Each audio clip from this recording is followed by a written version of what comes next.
What's up, guys? Welcome to my award-winning channel. Recently, there's been some controversy around a Time magazine cover photo that was published on August 1st.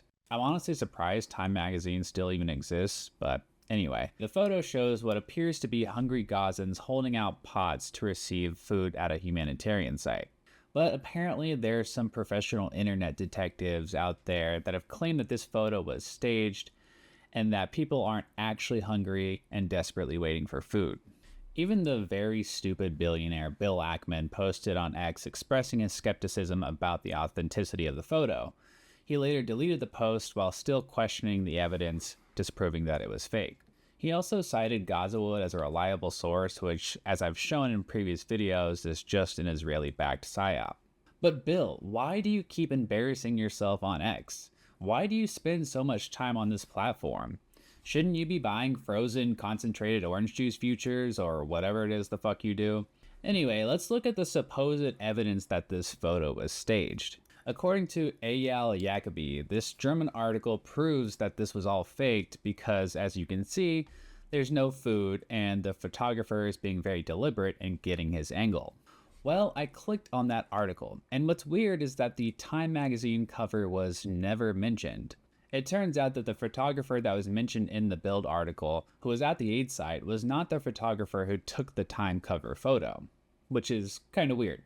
But maybe there's more angles or, I don't know, video that can shed light on whether this was staged or not. Oh, here we go. Here is another angle that Eyal Yacobi failed to show us. Okay, so we see that there's the same photographer and there are aid workers distributing food. But, these are probably actors too. If only we had video where these photos were taken.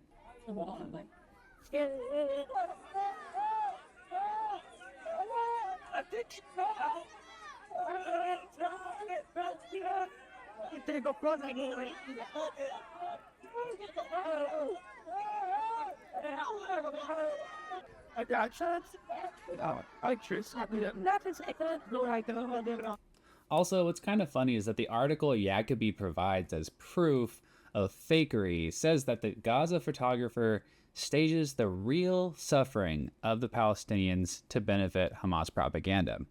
So while I disagree with that framing, they at least admit that the suffering is real, which contradicts Yacobi's claim that it's a total fake. Now that there's been more context added to this whole fiasco, people like Gazawood have to walk back the argument to say, oh, it's real, but it was staged in the sense that the cameraman gave them notes, like act starving and panicked for the camera, which is really disgusting and stupid when you think about it. The Gazawood account owner has no idea what it's like to be in this situation and thinks that actually starving and desperate people have to be told to act that way. As the famine begins to worsen and more people die from hunger, the pro-Israeli propagandists are going to be working overtime to brainwash the fewer and fewer people that support Israel, but we aren't going to stop calling out their bullshit.